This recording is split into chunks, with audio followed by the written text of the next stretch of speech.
call to order the regular Storm Lake City Council meeting of December 15th. Will you please stand for the Pledge of Allegiance? I pledge allegiance to the flag of the United States of America and to the republic for which it stands, one nation, under God, indivisible, with liberty and justice for all. Thank you. The first item then is consideration to any changes on the agenda. And I would just bring up one. I would like to consider moving item number 2, the resolution to appoint a new city council member to fill a vacancy. Instead of having that in the second spot, moving that to 4. So we'll go 1, 3, 4, and then 2. Have it towards the end. So I would entertain a motion to approve the agenda with that change. So moved. Moved by Councilperson McKeon. Second. Second by Councilperson Martinez. All in favor of that motion, signify by saying aye. Aye. Opposed, same sign. Okay, the agenda then is approved with that change, where item number 2 will be going to the end. Do we have any disclosures by any city council members to any items on the agenda? Yeah, I will abstain from what will be now number 4 on the agenda, and I will also take a seat down there at that time. Any others? I'd like to do that also. Can we all do it? I don't think we're allowed to do that. All right. Okay, next item then is hear the public. Do we have anyone here who would like to address the council on a non-agenda item? If so, please identify yourself. See if everybody can hear me there. Good evening, Honorable Mayor and Council. Amy Von Bank, General Manager, Kings Point Resort. I come to you today for just a couple reasons, so bear with me. Hopefully there won't be a 2-minute gong that goes off. I'll do my best to get through this quickly. But first of all, I want to sincerely thank the 500 that braved the snow and came to the resort on Saturday morning for our 3rd annual Breakfast with Santa. We love seeing all the happy faces. We love partnering with the city of Storm Lake to bring this incredible event to the community. We appreciated all the city workers and council members who helped promote the event, and also those who helped work the event. We truly feel it was our best one yet. A special thank you to Santa, the Grinch, the fire department for delivering Santa, Storm Lake PD officers who joined us, Storm Lake Radio for promoting it, Santa's Castle for providing the fun coloring contest, Witter Gallery for the beautiful face painting, and Professor Bon Air for his balloon artistry extraordinaire. Our food sponsors, Fairway, Hy-Vee, Cisco Foods, Martin Brothers. All of that made the event cost less than $100 for the food and everything else that provided so much fun for the family. So, and of course, our Kings Point team of elves that worked so hard before, during, and after the event. We truly appreciate everyone who helped make it such a fun and festive event for our community and our resort guests. Okay, new item. Start the timer again. Secondly, I come to you before you today to discuss some recent remarks regarding the resort and the resort financials. I believe in full transparency, and I've always been honest with the council and the public regarding the resort, the highs and the lows. There's no attempt being made to hide anything from the public or the council. Our management company recently went through a software change for the accounting systems for all of the properties that they manage, including ours. The incredible accounting team has been working overtime to get all of the properties' information loaded in and streamlined to each ownership group's needs, including ours. This week, we fully expect our point of sale system for the restaurant, gift shop, and water parks to be fully mapped into the system, and the rest of the information to be integrated into the software, which should make the process easier and less time consuming on their side and ours. When it comes to the numbers, there are preliminary and there are actual, and our teams are working hard to ensure that the information received is not only accurate, it's in a format that's going to be easy for the council and public to understand. This is in part why the software changes were made, to ensure the reporting would align more closely with what the council had previously been presented. We expect the financial reports, once verified, will be turned over to the council in the consent agenda on the January 5th council's meeting.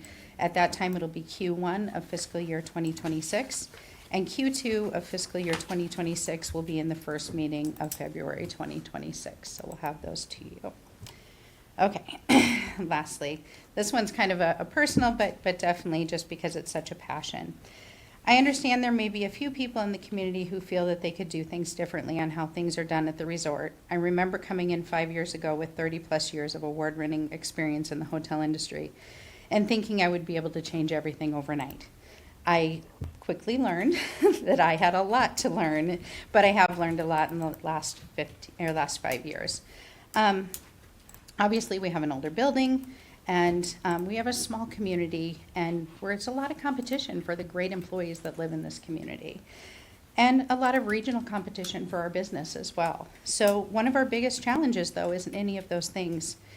It's oftentimes overcoming the negative things that may be said about the resort or the community, and a lot of that comes from those who feel that maybe there's a magic wand to change everything overnight.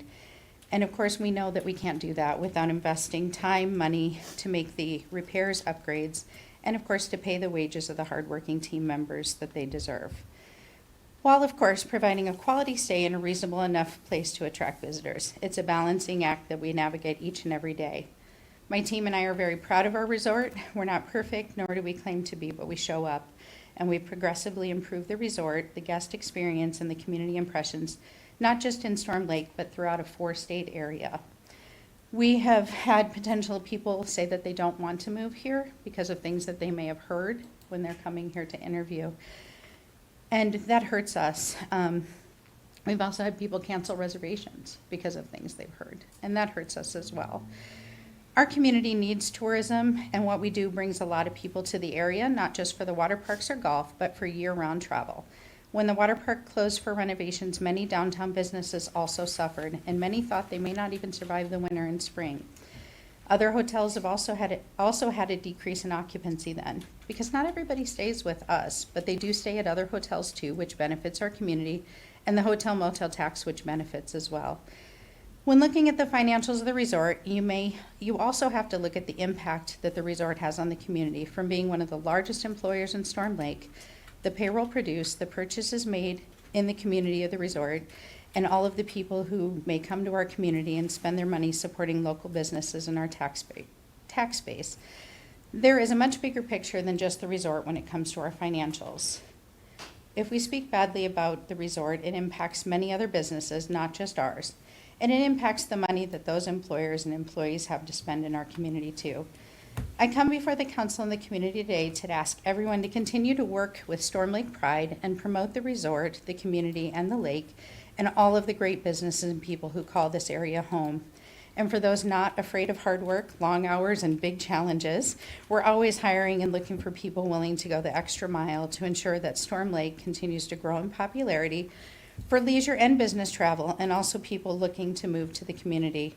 Let's work together on really showing our Storm Lake pride and be proud of the fact that we have such a beautiful resort that brings so many people to our amusing community. Thank you. Any questions? I got sorry for the. All I can say is that from being at the Santa's breakfast Saturday, it is a wonderful event. I mean, Yeah. it was, those of us that were there, I mean, it is cool. A lot, I mean, just lines for everything, and it just, went off well. I mean, you said 500 people? Yeah, I mean, and that that's- snow that's too. impressive. Yeah, That was yeah. fantastic. I concur. There were a lot of very happy people, from little to big. Yeah. I will also say that I was approached by a number of people who were staying at the resort who think it's fantastic. We got those comments from people who were staying at the resort last year. Some of them may have come back. I remember last year you had a family reunion taking place last year when we did Breakfast with Santa. So it is probably one of my favorite events. It went very well. In terms of your other comments, thank you for your leadership and your professionalism, Thank and for all that you do to keep Kings Point running. We Thank you, appreciate and it. Thank you for all your support. It really helps a lot. Appreciate it. Thank you. Thank you, Amy. Thank you. Thank you. Anyone else who would like to address the council on a non-agenda item? Please identify yourself. Clem Cadillhopper. Kevin McKinney from Storm Lake here. I guess I want to take this opportunity to publicly thank the public for their support for me as when I was on the city council. And I also want to thank the council for all the support and everything. It was a great time. I miss it, but I don't miss it. So, but it was great, and I thank you, everybody. And I think I also want to thank the staff. They were fantastic to work with, even though I did not, I mean, other than a couple, 3 of them, did not work personally with them with anything, but they were always great, that if we had to, they were great. So I also want to thank Carrie Nevertell. She is a key to this city. She is very great. She's very good at what she does. So make sure you keep her around. So, and one of the things, when I first got on the council, it was a learning curve. And didn't take me long to learn that I was elected to govern and not to try and control the city. You know, as council people, we're not trying to do the day-to-day operations of stuff. We were always trying to govern and do things like that. So I think that's a very important key that I learned right away. And once I learned that, actually life got a lot easier. And, you know, it just got to be where I didn't receive a lot of phone calls or emails, but a lot of them, I turned around and said, have you talked to City Hall yet? If they hadn't talked to City Hall, then I said, you talk to them. If you don't get what you want, or not get what you want, but, you know, if after you've talked to them, call me back or email me back, and we'll look at things. So, but anyway, again, it was a great pleasure to serve. Nice plaque I got earlier. So I want to thank everybody and the community very much. So thank you. Thank you. Thank You you. know, Kevin gave, I don't know if he gave Matt, but he did give me some very good advice the very first day. And he said, be quiet. And listen, because you're gonna learn more from listening than speaking. Yeah, So, the ears and the mouth, change. well, I'm glad it changing wasn't them. just me then. So, Okay, yeah. so you told me So, that too. and He was very I good do advice. miss talking about pigeons too. They're still here. Oh, there's still a pigeon there. We still have pigeons. All right, Kevin. thank you. I think from all of us, I think it was a pleasure serving with you. Yes, it was. Absolutely. Thank you very much. Anyone else who would like to address the council on a non-agenda item? If not, I got a couple proclamations. Nothing like ending it with proclamations. The first one is a proclamation that's honoring Mike Nebbett for his service to the city of Storm Lake, Iowa. Mike Nebbett served the city of Storm Lake Fire Department from December 2013 through December 31st, 2025. And whereas he has made significant contributions in a distinguished 12-year career with the city with his abilities and dedicated service. And whereas Mike Nebbett has brought credit to himself and specifically to the city of Storm Lake by his many accomplishments and excellent service to the residents of Storm Lake. Now therefore, I, Michael Porsche, Mayor of the city of Storm Lake, that its sincere and deep appreciation be extended to Mike Nebbett along with their warmest wishes for the future, as Mike is retiring from the fire department. And this is signed and sealed this 15th day of December 2025.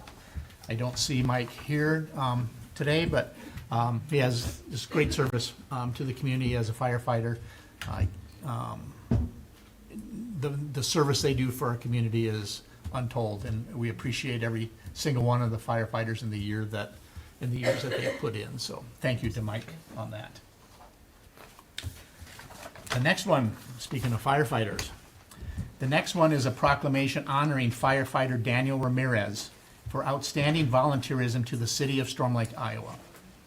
Firefighter Daniel Ramirez's dedication, hard work, selflessness, and motivation are highly appreciated and respected amongst his peers and the department's command staff. And whereas his positive impact and commitment to the community are invaluable and do not go unnoticed. And whereas in 2025, firefighter Ramirez responded to over 200 calls for service and attended over 100 hours of fire service training. Now therefore, I, Michael Porsche, Mayor of the city of Storm Lake, thank you for your service and wish you success as you continue to grow and advance in your career. Signed and sealed this 15th day of December 2025. That is impressive service to the community, so thank you, Mr. Ramirez. Please come up, and we'll get you your proclamation.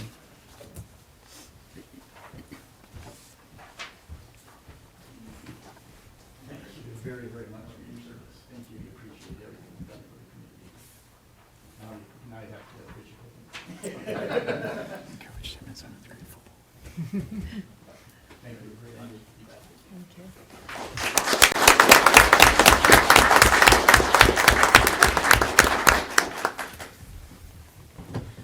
And just one final thing, I'd like, you see, those of you who are here to see the three students sitting up here right at the front, we're showing them off. They're part of the IJAG program at the high school. They've off and on have been here at our different meetings, learning a little bit about how government runs. They're involved in their different, in IJAG in different departments. Do you want to say what departments you're in? Or what your jobs are? Want to just come up to the microphone? I know you will.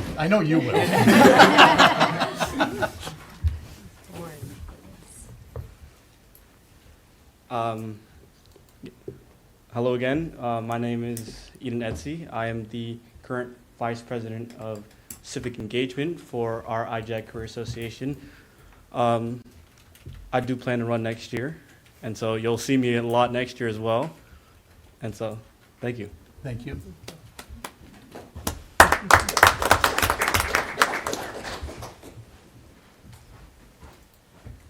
Hi, my name is Mary Mary Zong, and I am the current Vice President of Career Development, and I help students know and interact with different careers so they can understand what they want to be in the future. Yeah.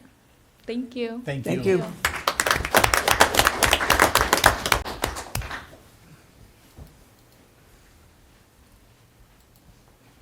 Hi, my name is Isvedi Ramirez, and I'm the social media manager. My job is to take pictures and post them on the IJAG social media page. So if you're on Instagram, you'll see those pictures. I'm happy to be here. Thank you. Thank you. Thank you. We appreciate you coming to our meetings.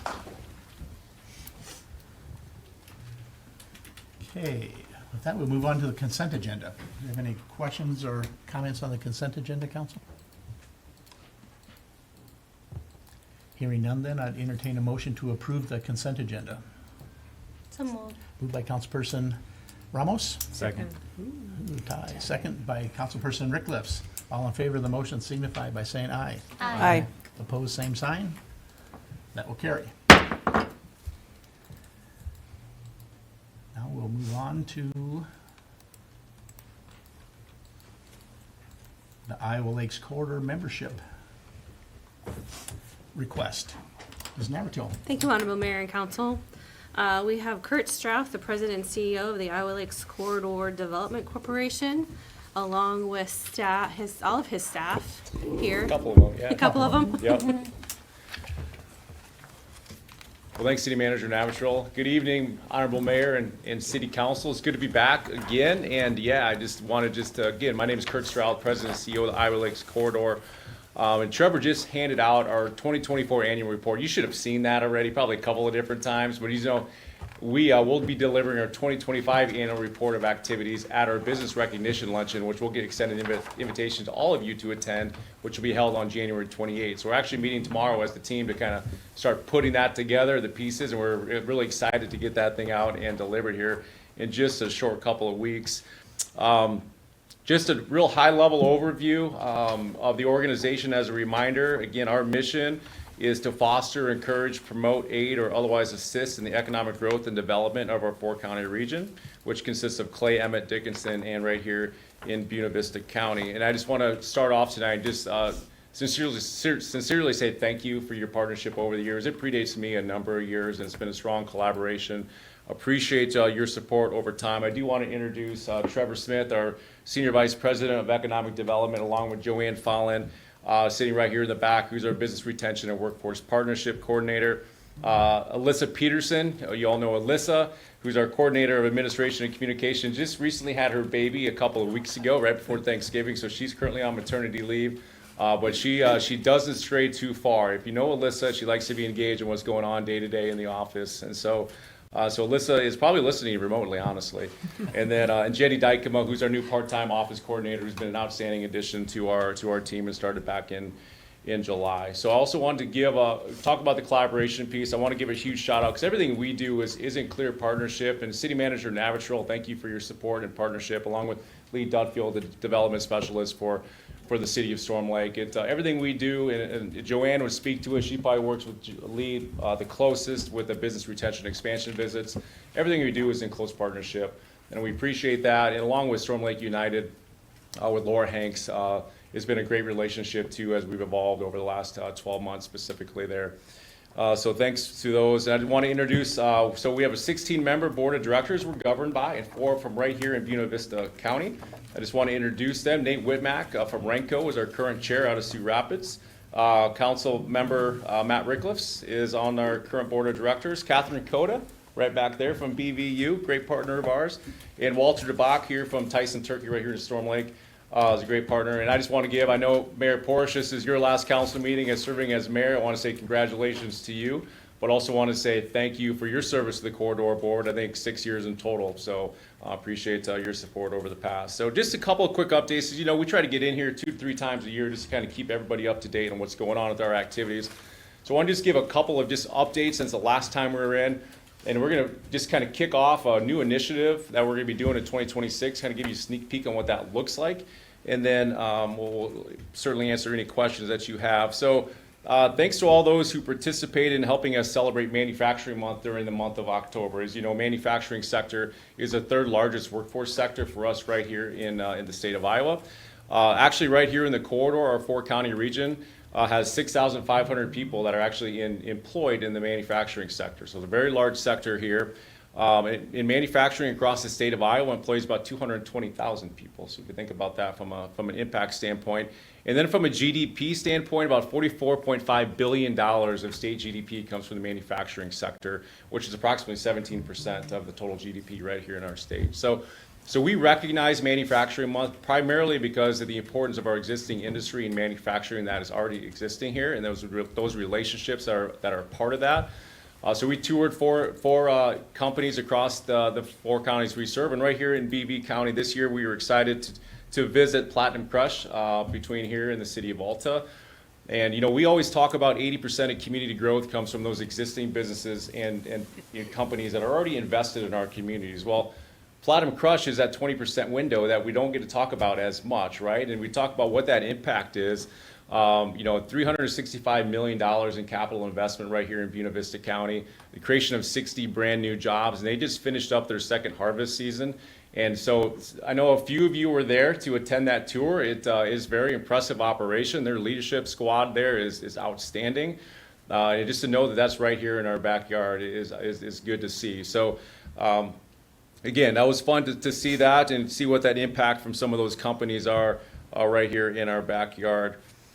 I also wanted just to say, thanks to Lee, we hosted the legislative efforts, you know, they're nonstop in our office too. I know it's, as council and mayor, you look at, you know, some of the new reform that's coming and always talking about TIF. I know City Manager Navitral keeps close tab of this, the tax legislation, the TIF reform, everything that we're going to be faced with here in the legislative session. But another piece of that is the state funds a lot of programs that we utilize and depend on at a local level to help facilitate development. Programs such as the Workforce Housing Tax Credit Program, programs such as Manufacturing 4.0.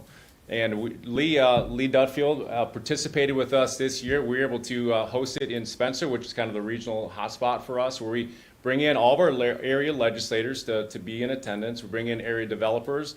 We brought in our professional developers of Iowa lobbyists along up there as well to kind of talk about what our legislative priorities are going into 2026. But the key thing that we wanted to get out of that is to tell the stories at a local level, because it's vitally important that our legislators understand how their programs affect us at a local level. And Lee did an outstanding job talking about how the workforce housing tax credits facilitates growth in housing right here in Storm Lake with the Kading project. And so we were able to share those stories, and those legislators are then able to take those back as they gear up for their legislative session here coming up. But as part of that, we also brought in some other key stakeholders across the state of Iowa. We brought in Iowa Workforce Development Deputy Director Gretchen Van Gundy was in attendance. And we also brought in Homes for Iowa Director Dave Miller. And that's kind of a cool program that's funded through the state of Iowa that's taking individuals who have been incarcerated but are ready to go back into the workforce and developing a strong skill set for them to come in, build homes, and then put those homes into our small rural communities. So we think there's a real good avenue for our region, Storm Lake no different, to be able to bring in some of these infill lots and be able to bring in some of these lots to help really solve, at least curb some of the demand that we're seeing in housing. So it's good to see all those people there for that one-day event. I think in total we had probably 30 people in attendance, which was great. And like I said, Lee did a great job of presenting. Last thing I will say, and I want to have Trevor say a couple of things here real quickly. Thanks to all of you who attended. We hosted last week Wednesday, even though the weather did not cooperate as much as we were hoping it would. Last week Wednesday, thanks to Catherine for opening up the foundry for us. Hosted a Corridor Connect, which we do those throughout the year. We kind of rotate them around the 4 counties we serve. And we brought in Bruce Daigle to speak on the John Gordon's book, The Energy Bus. Thank you, Trevor. The Energy Bus. So a lot of what we do is providing opportunities for our leadership, our companies to come in and learn about leadership opportunities too, not only for them as individuals, but to bring back to their teams and make each other stronger. I think that's a key part of making our organizations and our businesses successful. I think we had about 25 people in attendance, 25? 20. So again, thanks to Lee for helping us with that, along with Laura Hanks at Storm Lake United, getting the word out, even though, again, the weather didn't necessarily cooperate. So 2025 also saw a year of new initiatives. And so I'm going to have Trevor talk about 2 brand new initiatives that we launched in 2025 and maybe just the impact. Yeah, Trevor Smith with the Outer Lakes Corridor.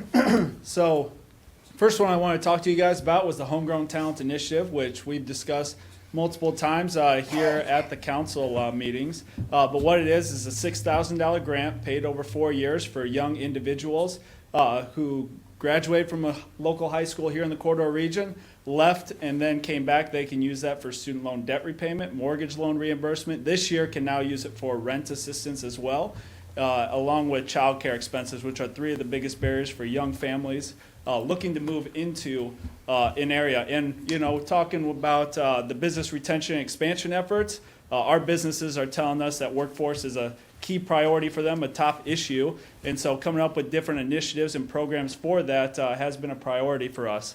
And I know we talk about a grant opportunity for young individuals, and that's great. But it's something that's also fundraised separately, not from contributions from the council. So these are all fundraised through our golf outing, which we host every summer. This year we were able to raise enough funds to be able to now award 1 in each of our 4 county regions. Last year we had 2 award winners, including Taylor Krager, who grew up in Peterson, Iowa, then went to college at BV University, which then she was able to secure a job here at Farm Credit Services of America, right here in Storm Lake after graduation, and was able to utilize that for some student loan debt repayment and help her retain here locally. So that's one local success story here. We're hoping to get 4. And we also want to announce that next year we will be hosting our golf outing at BV University Lake Creek. So right here in BV County, last year we had 100 golfers, and it was a pretty big fun event up at Emerald Hills in Arnold's Park, and so we want to continue that effort. Applications are now open live. So if you know of anybody who've moved back to Storm Lake here in the last 2 years, since January 1st, 2024, up till 2026, then they are eligible for this. A recent grad, they could have gone to a technical school, trade school, something like that too, and came back. But all that information is on our website. Again, it's a really exciting opportunity, and applications will be open through February. You can always contact our office or myself, and I can give you full details. So looking forward to seeing a lot of applicants for that, as last year we had over 25. So should be a good opportunity. Thanks, Trevor. I don't want to lose sight of some of the program data that gets delivered in partnership with the city, and then we have it all on our website. Just want to reiterate that from our BRE reports, that the data that we put out that Joanne is so influential. In 2025, we did 35 visits right here in Storm Lake itself with companies in partnership with Lee, which is actually 30% of all of our corridor visits across our 4 counties. So we saw a nice uptick there. Iowa Workforce Development partnered with the state and our region. And Storm Lake has an individual report that was done in 2025. That is on our website, so we encourage you to share that out as you see fit or go look at it. It's pretty interesting data. And then we did put out a wage and benefit survey this year as well. That's something that the corridor actually invested in ourselves in partnership with our local utility providers to give our companies an idea, from an employee retention and recruitment standpoint, what are the benefits being offered? What are the PTO structures? And, what are we paying our employees as they're coming in, as we're trying to recruit? Because the retention piece is huge for companies, but also as we're trying to recruit good high-level talent to come in, what's that baseline that we should be looking at from a marketability standpoint? So with that, big initiative come up in 2026. Trevor mentioned the workforce development piece. It is crucial for our companies if we're going to continue to grow and expand. We talked about the 80% of growth coming from existing. One of the major barriers to that growth is a workforce development piece, where we're going to get our quality, skilled people from. And so we're excited to launch in 2026 an event called Build My Future. And just to preempt this before Trevor comes up, part of this whole process was to make sure we're talking with our schools, so we understand that the schools understand what we're doing, and we understand what the schools are doing, so we can have a pipeline of kids that are coming in and seeing the exposure.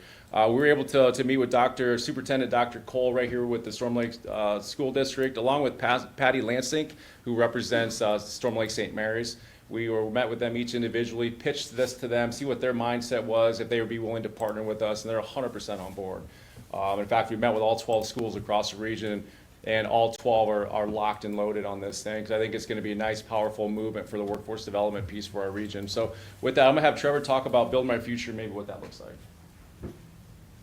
Yeah, so Build My Future is a hands-on career experience for high school students. So we're looking at bringing 800 to 1,000 students across our 4-county region to the Clay County Regional Event Center, April 23rd, for one day of this. And it's not a typical career fair. Every single activity in business has to come up with a hands-on learning activity that they get to do that gives them experience in that career. And so there's similar ones. Build My Future, it started in Springfield, Missouri. They do host a large one in Des Moines as well.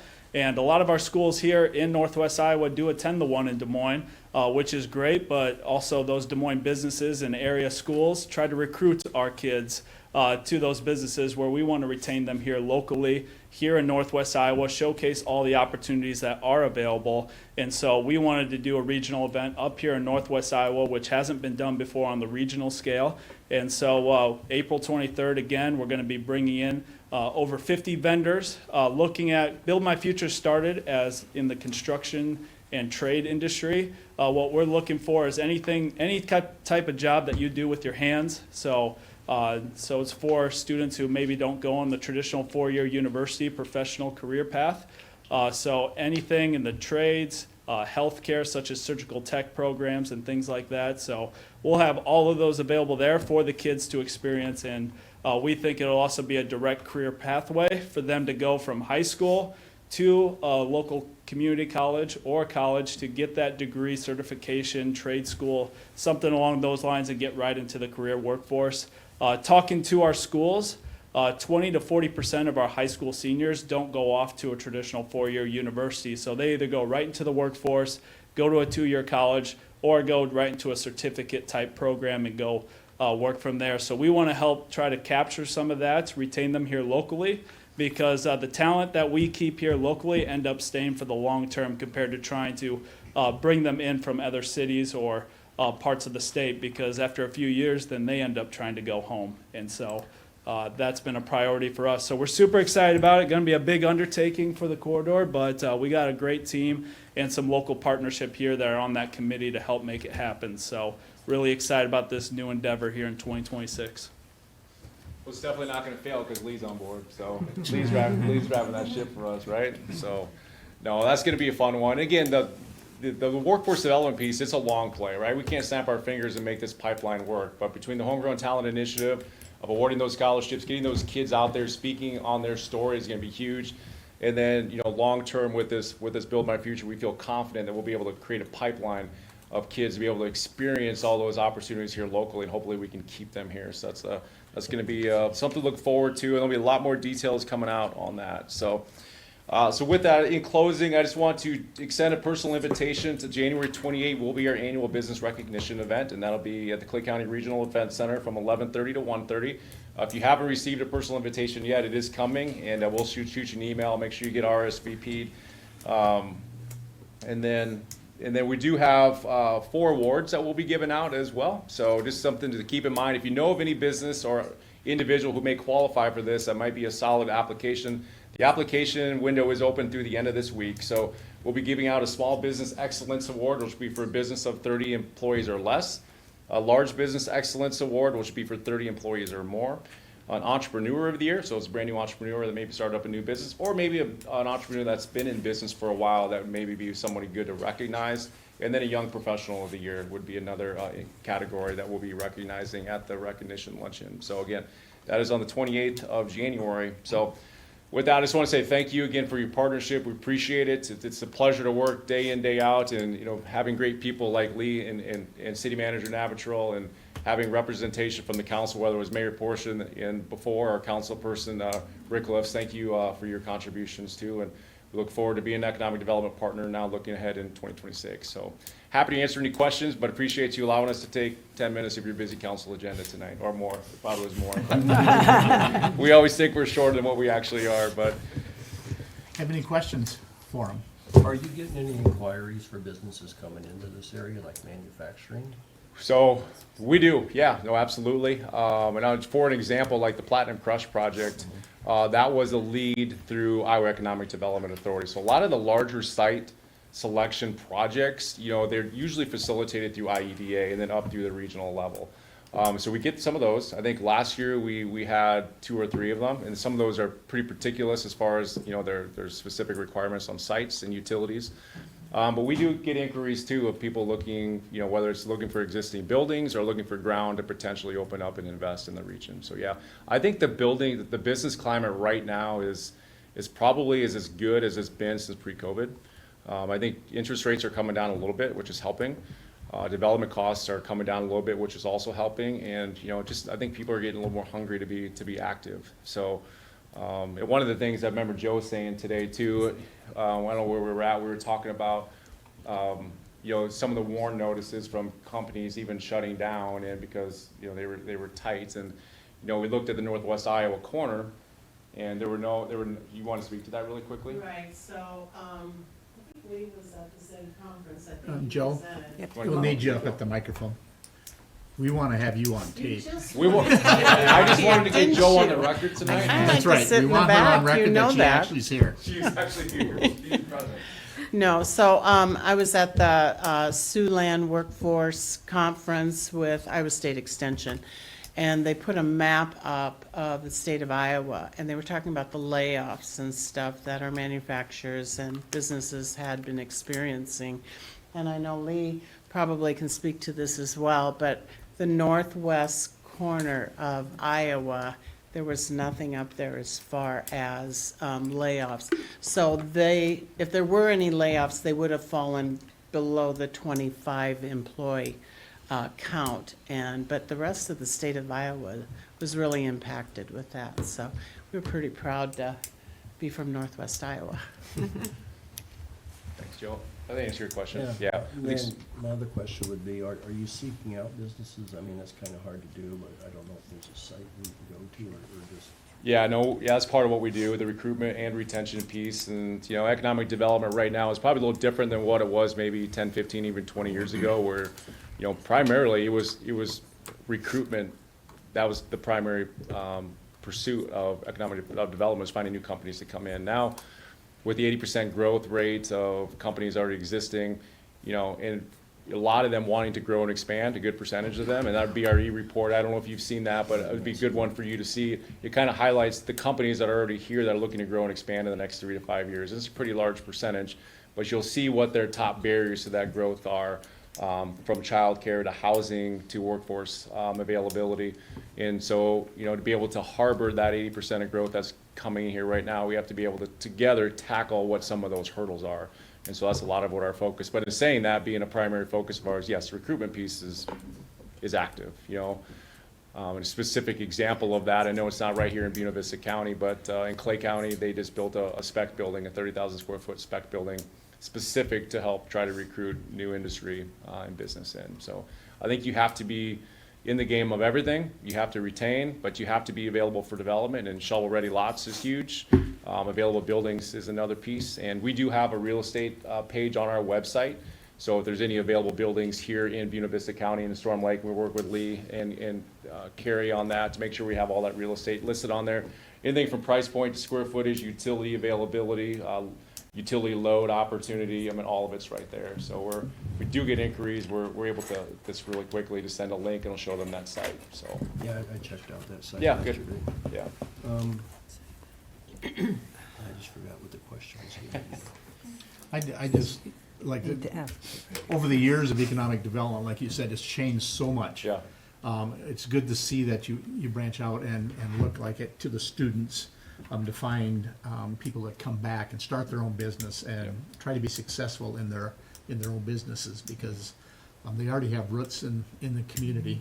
Yep. They already know what the community's like. They love the community, and those are the people that we really need to try to retain and have them to come back.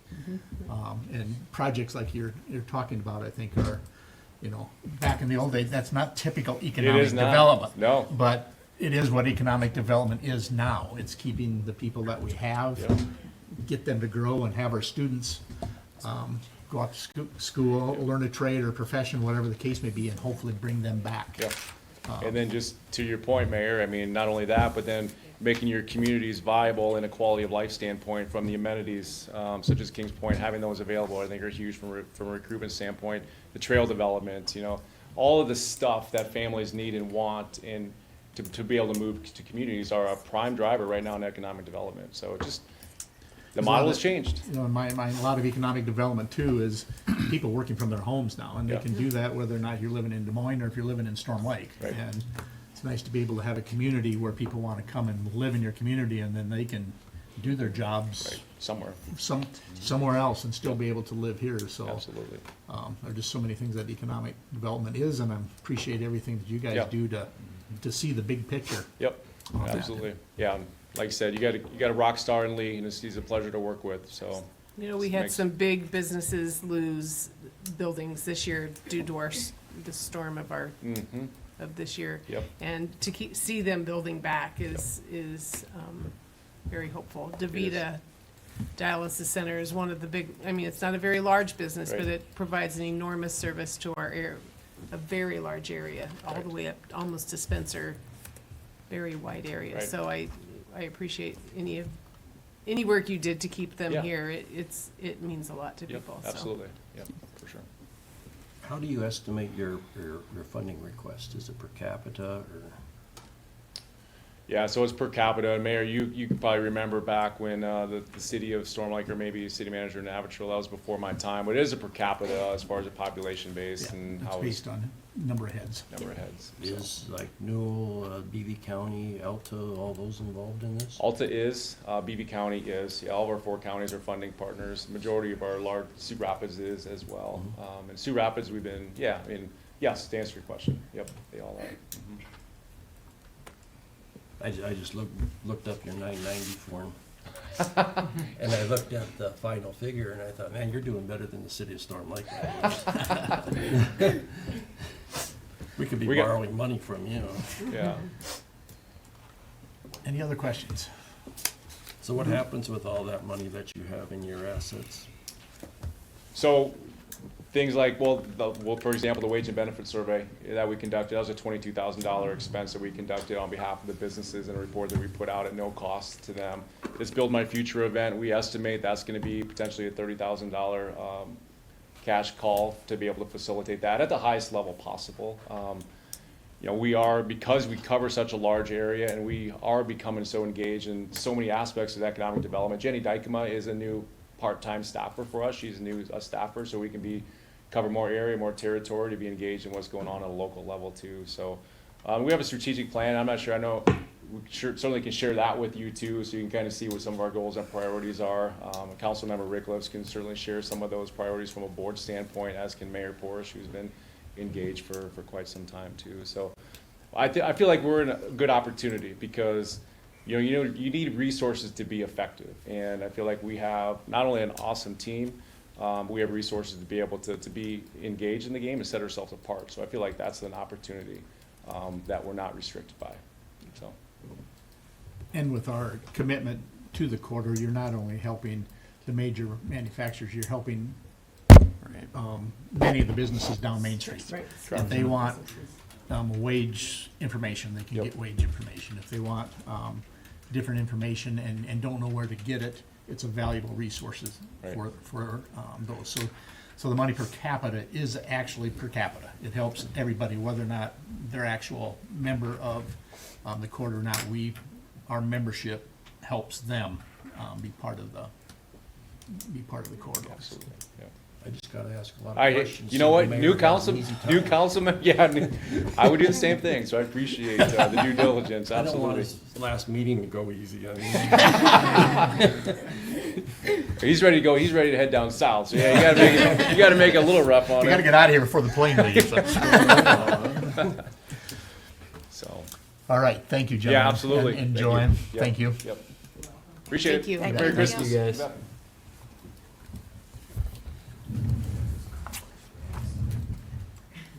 Okay, we will move to number 3.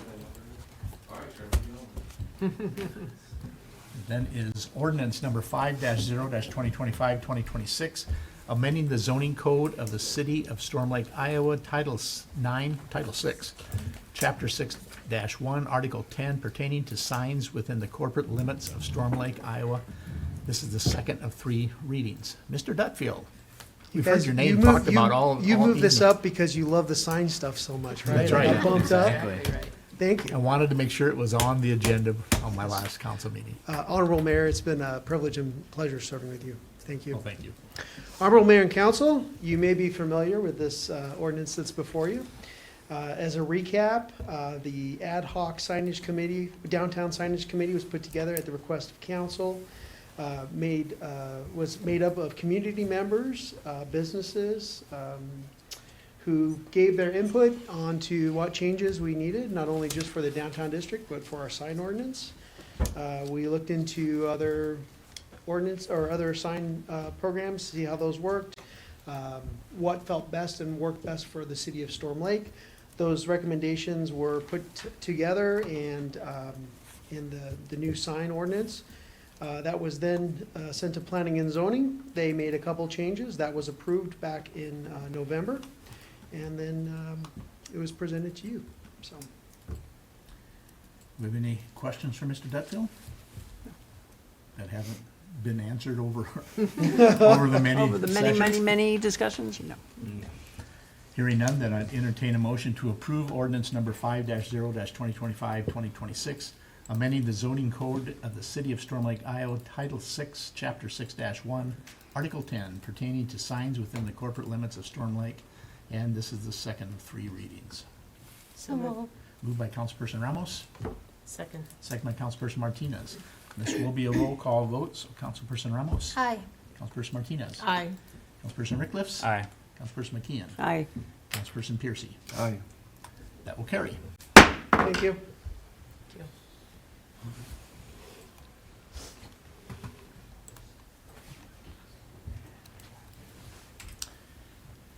Next item is resolution number 26-R-2025-2026, approving change order number 2 for the College and Third lift station project.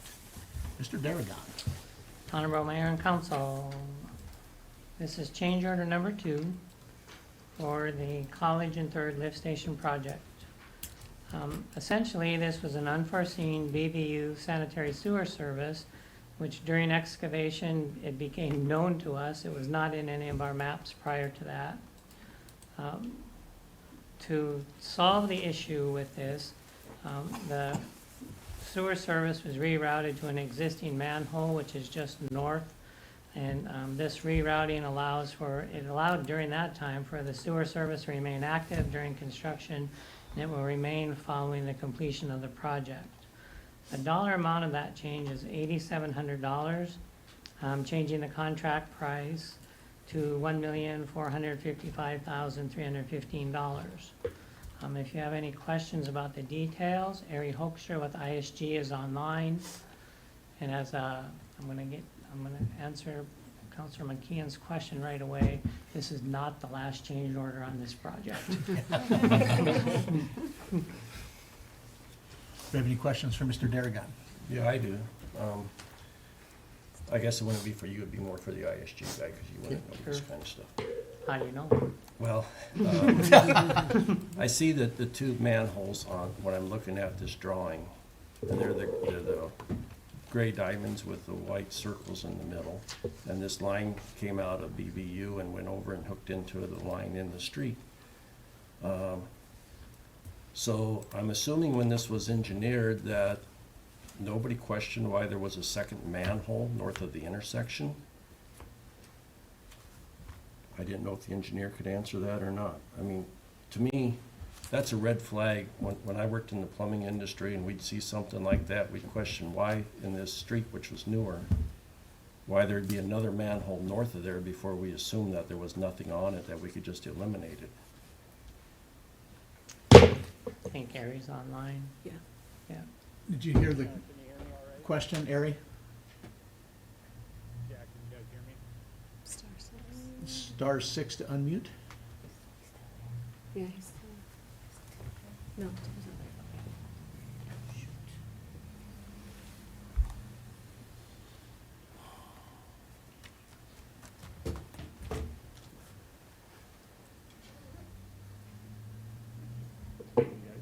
Oh, there we go. Yeah, trying to see. Ari, did you happen to hear the question? I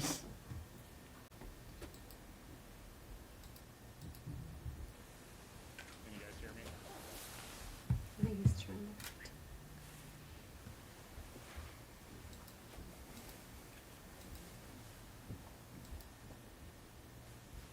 And it also wouldn't be my last meeting without technical. That's right. It has your name all written all over it.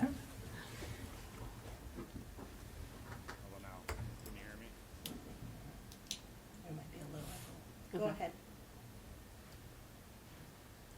Did you hear us? Did you hear the question, Ari?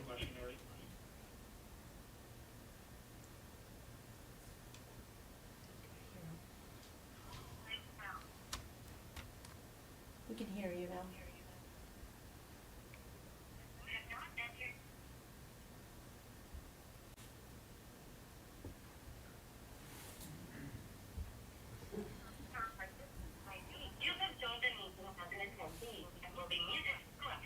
Oh, I think he's on. Yes, Now we can.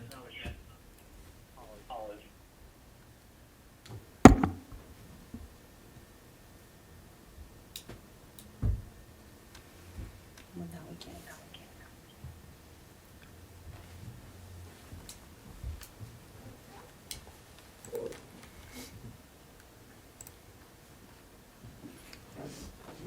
Are you able to hear us, Ari?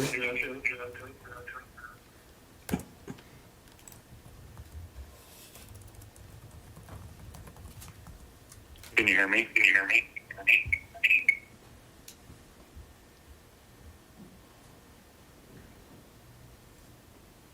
Yes, we can hear you. Go ahead.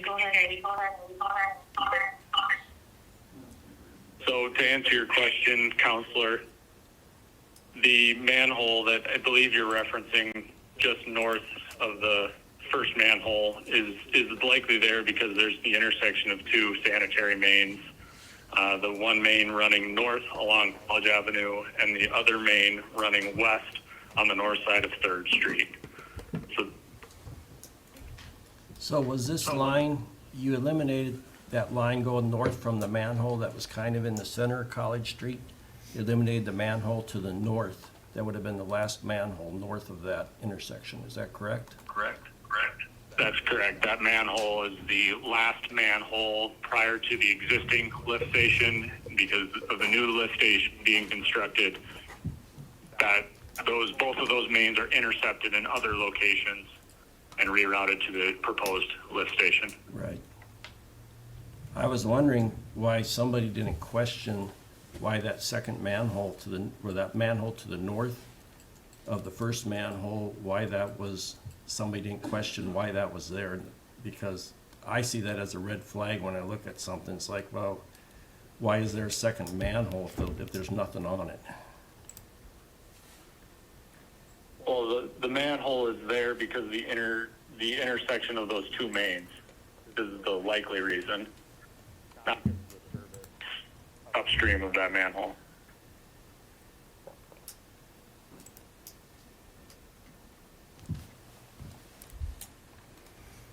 I guess it would have been easier if you were here for me to go over this map with you.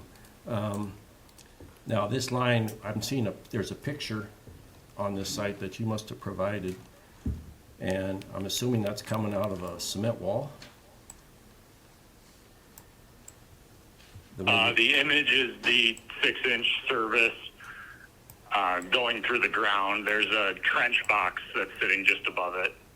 Right. That was being utilized by the contractor. Now, I just kind of scaled this pipe, and it looks to me like it's only about 14 feet to that manhole that it was going to be run to. Is that correct? I would have to go back and review the contractor's quantities, but approximately that's in the ballpark. I would say that's a fair assessment. So I'm just a little confused about $8,000 to go that 14 feet. I don't know what, that seems kind of extreme. I know what the problem is when you do change orders, contractors love them, but it really isn't the contractor's fault that this line was missed.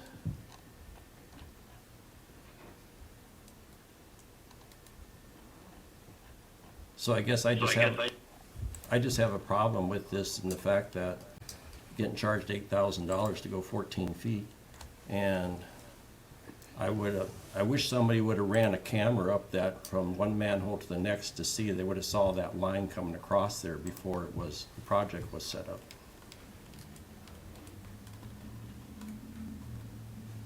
Certainly running a camera up that line would have identified that service. You're correct. That was not performed prior to design of this project.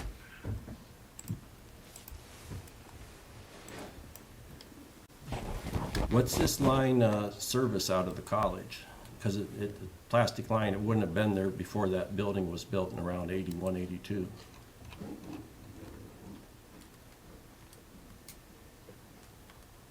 We're not certain which of the structures that service comes out of.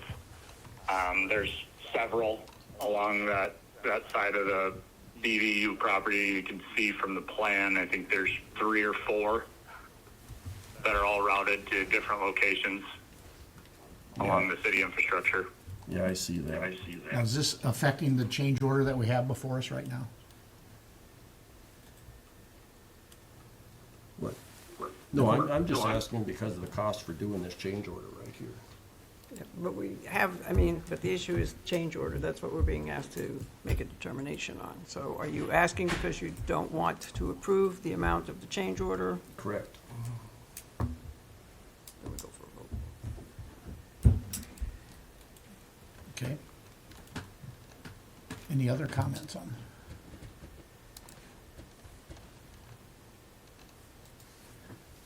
No other than, I'd entertain a motion to approve resolution number 26-R-2025-2026, approving the change order number 2 for the college and 3rd lift station project. So moved. Moved by Councilperson Martinez, Second. second by Councilperson McKeon. This is a roll call vote. So Councilperson Martinez, Aye. Councilperson Rickliffs, Aye. Councilperson McKeon, Aye. Councilperson Piercy, Nay. Councilperson Ramos. Aye. That will carry.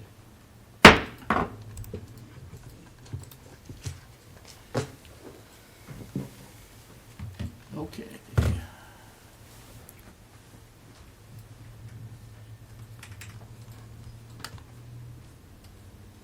Okay, the next item then is the resolution to appoint a new city council member to fill a vacancy. Now, how this will be handled this evening, I will entertain a motion in a little bit for one of the candidates. There'll need to be a second. If there's no second, then it dies. I will, after we have the first and a second, I will give a chance for comment before we actually go to the vote. So if there's any comment on that individual, whoever it ends up being, that'll be an opportunity to comment.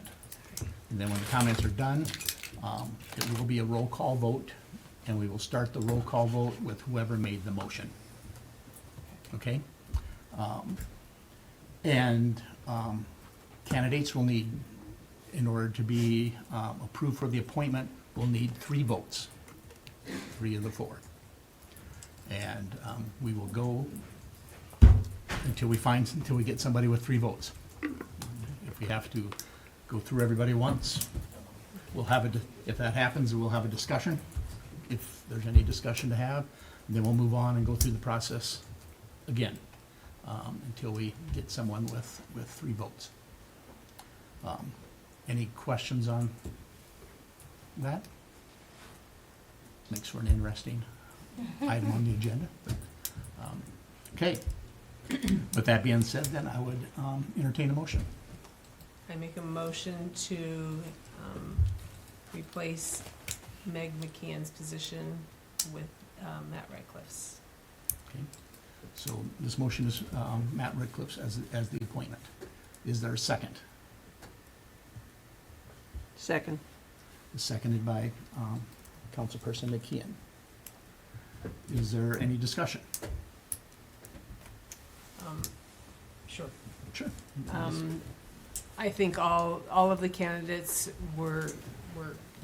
did a great job. I'm very grateful that we had so many come up. I think we are in the next couple of years, based on what we learned over the last year with legislation, we need boots on the ground. I do believe that we need some experience in what we are going to be faced in the next few years. This is a 2-year term, right, to finish out, and Mr. Radcliffe has proven that to me. Although we don't necessarily agree on several things, but he has done the work. Any other comments? Yeah, I was going to say, I would add that we are in a critical time. We are doing this appointment mid many major projects that are going to have long-term, long-lasting effects on the city. I think having Mr. Radcliffe continue, since he has the background, has been in on all the conversations, the discussions, knows the specs, knows the costs, knows the challenges, that this is a time for him to continue in his role.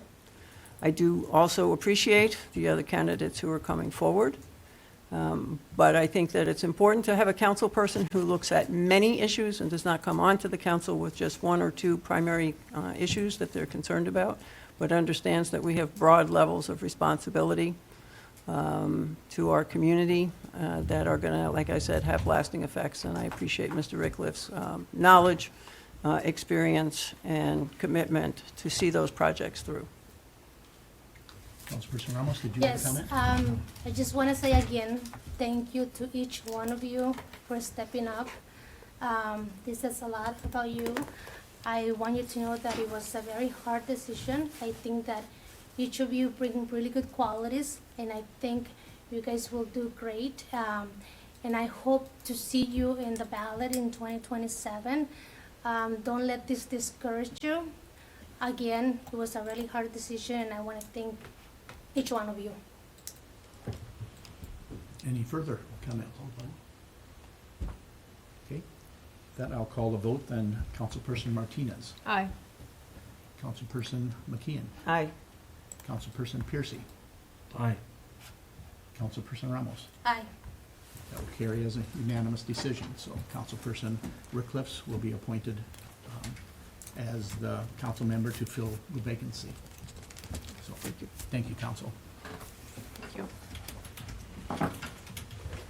Do we need, that was the formal That was it. resolution, correct? So we're Great. good there? Congratulations, Councilperson Radcliffe.